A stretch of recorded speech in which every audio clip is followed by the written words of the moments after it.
31-24 is the final.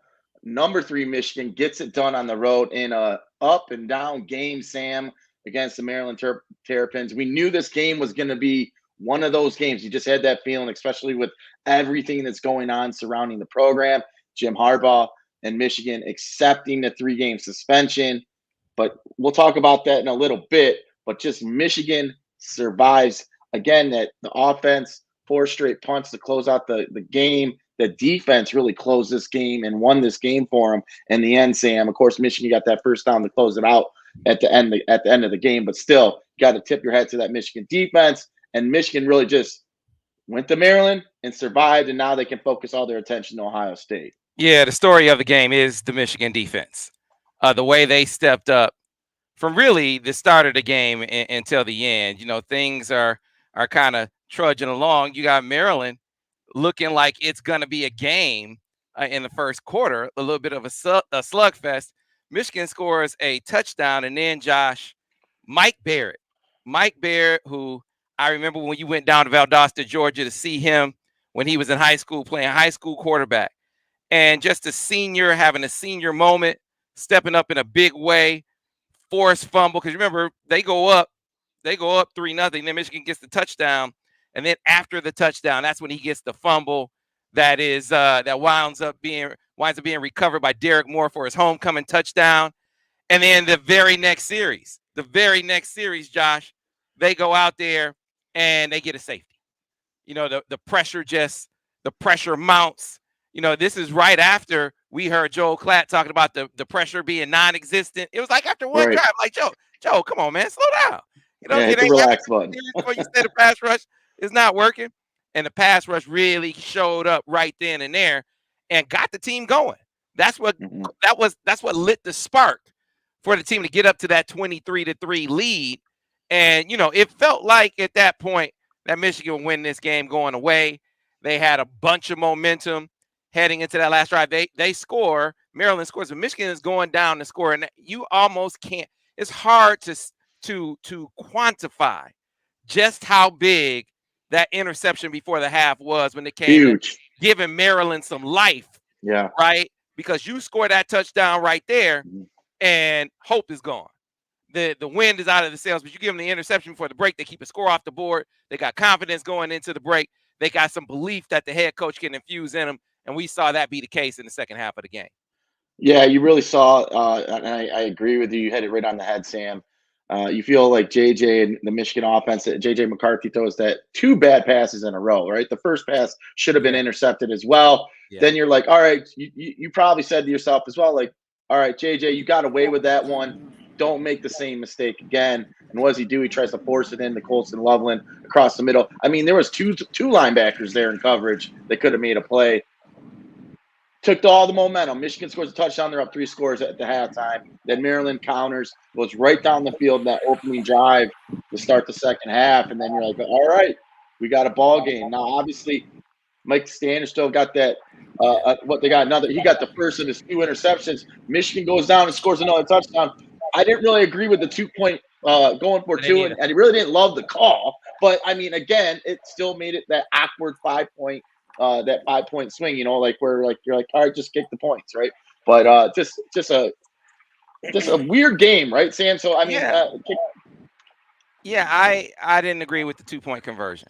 That's just look. I'm not a coach, so and I know I'm not an analytics guy either, and so maybe some coaches would argue different, and some analytics guys would argue different. But I'm just not a fan of going for 2 before the fourth quarter. I'm just not. I'm not chasing points early in the game. I'm taking the easy point and going for 2 if I need to down the stretch, or if the analytics say it down the stretch in the fourth quarter. That's when I apply all of that other logic. But this was not the sharpest game, obviously, for JJ McCarthy. There could be a couple factors in there. He's injured. Right, and they talked about that in the game. He was not 100%, and so maybe that lent itself to him not being the sharpest, and maybe it lent itself to this not being. Look, they weren't as balanced as I thought they would be in this contest. So they won the game. That's the most important thing. But the kind of balance or lack thereof that they showed today, that they're going to have to be more balanced. They're going to have more in the as far as weaponry is in the passing game is concerned next week. You also got to take into account that Roman Wilson is out. I'm not discounting I was that about either. to say that. Yeah, I'm not discounting that either. Yeah. But yeah, it certainly didn't lend itself to JJ getting rhythm, the play calling, and it certainly didn't lend itself to making Maryland play them more honestly, especially with those safeties. But I'm curious what you think, Alejandro Zuniga, who joins us now.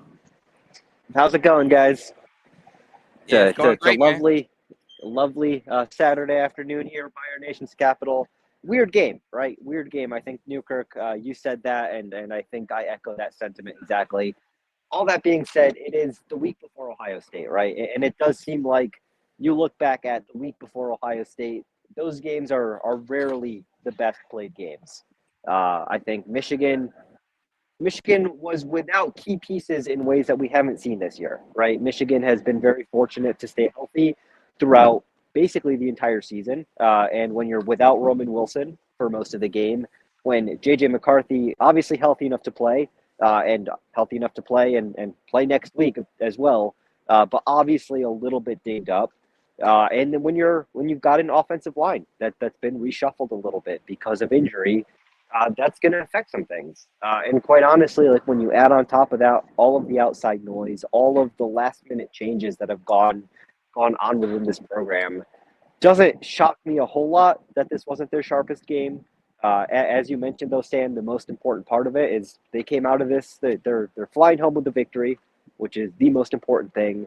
And for the most part, it sounds like the injury news coming out of the game was encouraging rather than discouraging, given what we saw in the field. Yeah, so updates. So we saw Mike Barrett back in the game, but updates on Mike Barrett, on JJ McCarthy. I don't know if they talked about Ladarius. Miles Hinton goes down in the game, and then of course Roman Wilson goes out as well. So what about all those? Yep.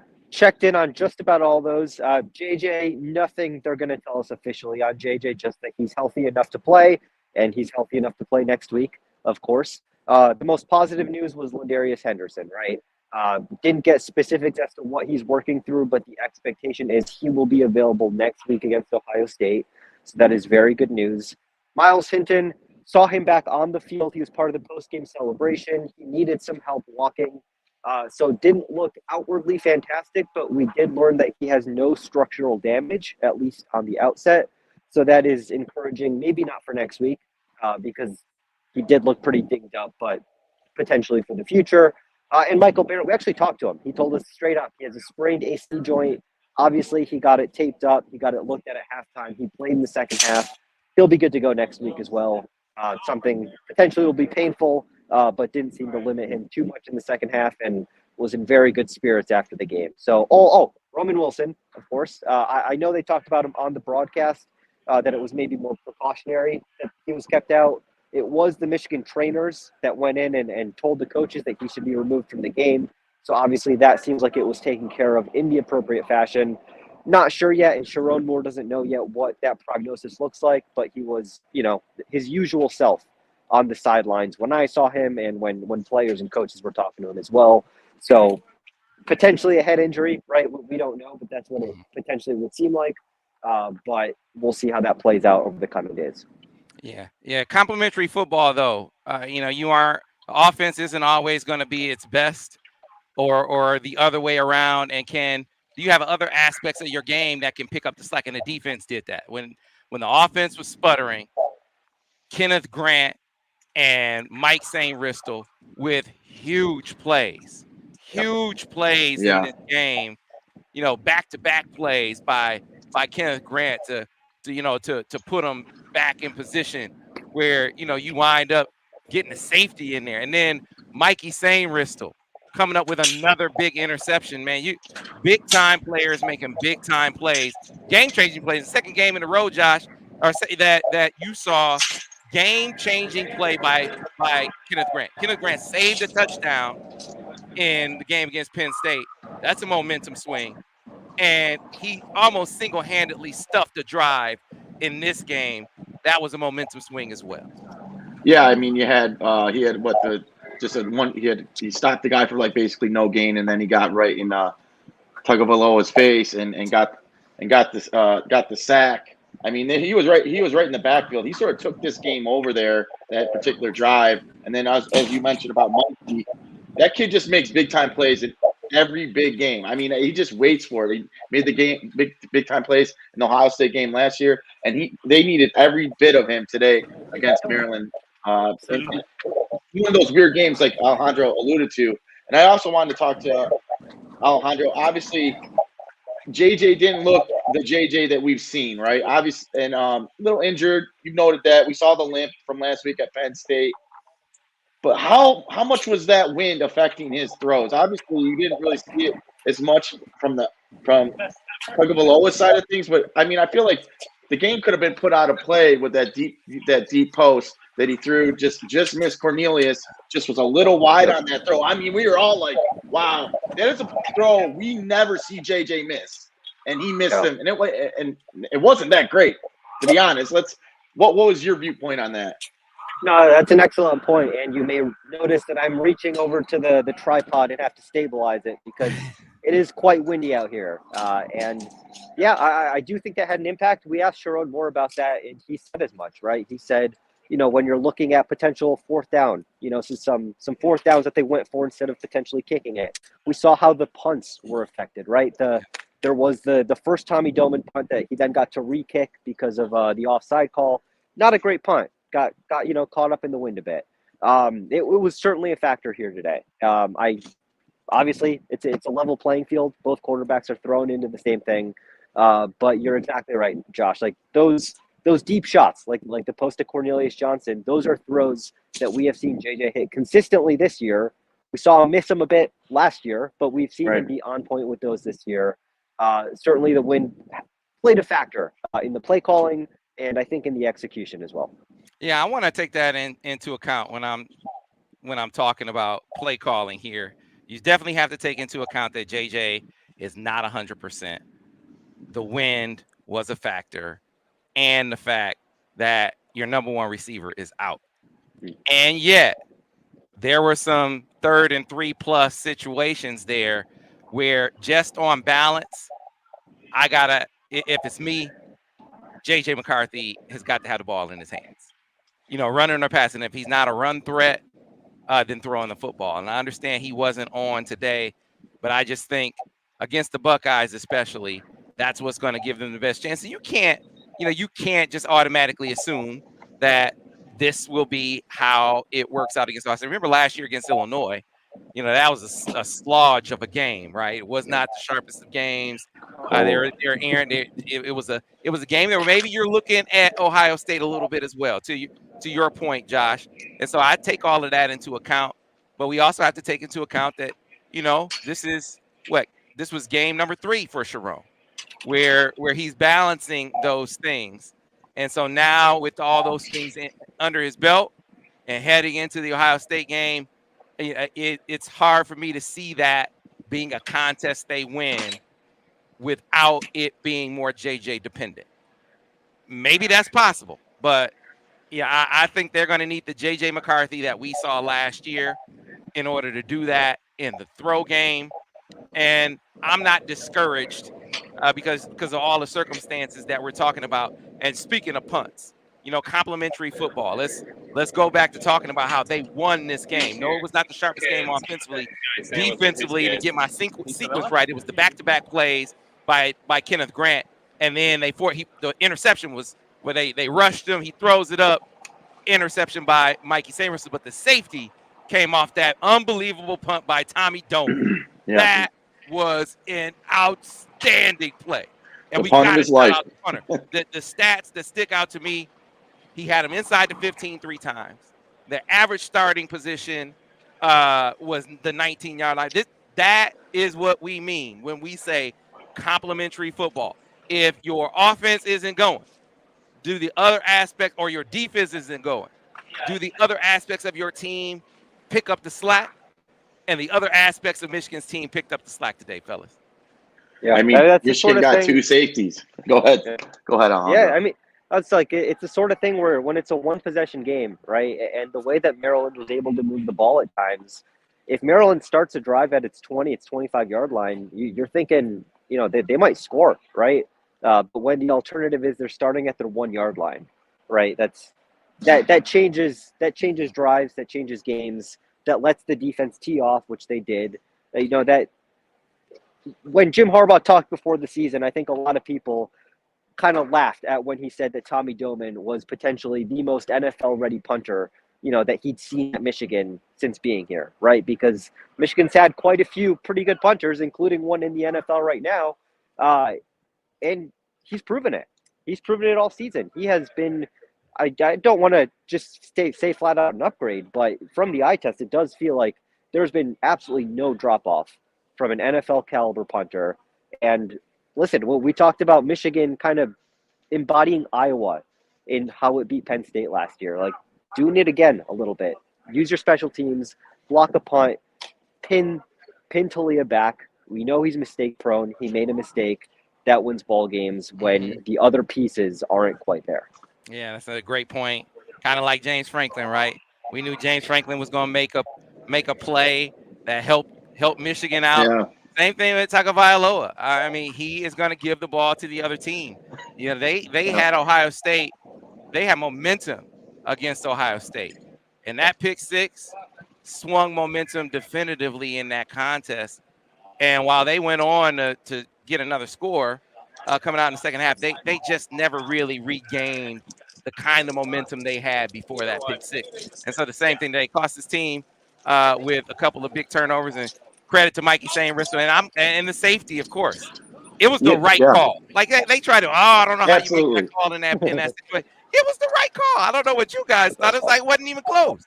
Yeah. Not to beat a dead horse, but Tagovailoa is a turnover waiting to happen. You'd have to say that the fumble, 2 picks, and a safety.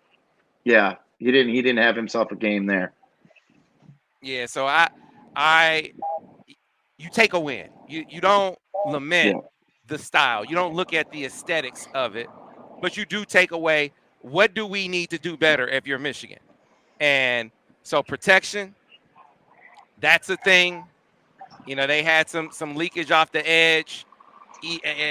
That is going to have to be something that is accounted for. Maybe that might mean that they have more max protect situations, right? In the game, or guys just have to step up and play better. That's the other piece. Like that Trente Jones got some time. I know they had the corner blitz to his side. It wasn't picked up, right? I have to look at the scenario. I don't know if it was zero. I had to go back and look. But my point is, you want to have all of your options available to you. If you gotta move a guy in because someone isn't playing well, you want all the guys to have had meaningful reps. So it wasn't a bad thing to me that Trente got in today, because I want Trente available. I want Miles Hinton available. I want Ladarius Henderson available. I want Barnhart. I want all those pieces available. So if I got to break class in case of emergency, I can pull out one of those other guys in case someone on the field is faltering at that moment. I think Michigan's very fortunate that they do have the depth that they have along the offensive front after losing Miles Hinton today. I mean, obviously, Barnhart, he's struggling a little bit, especially with that speed rush. They were pointing that out during the broadcast. He did that last week against Penn State. He got beat again today. I think that's going to be one of the big storylines. Obviously, the storylines outside of actual football being played are going to be drawn out by the media this week. But about the actual game that matters when they step on the field, the health of Michigan is one of the big ones. Left tackle, the health of JJ, the health of Roman. Where are these guys going to be? It seems like it's right now. It's all on the offense, and they need their offense to step it up next week in order to win that game. Can't play like they did today and expect to get a W. We already know what they're going to get from the defense. Defense, I expect them to get the same output every single week. They're going to keep them in that game, but Michigan's offense is going to have to win that game. Yeah. And how the health of that team will play a major factor in that game. Yeah, Alejandro, that I think you're spot on, Josh. As I look at Carson, he struggled the last 2 games. Now, the glass half full perspective is he played against Ohio State last year and played well.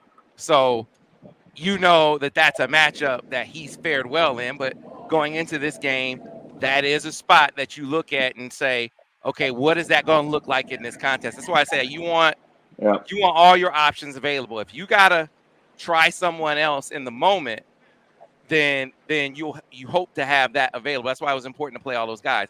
As it stands, though, Carson played well in that game last year. I think as far as the assignment aspect of it, the run block aspect of it, he's combination wise of those two things still is the ideal piece for him. But if he struggles, you got to do what you got to do.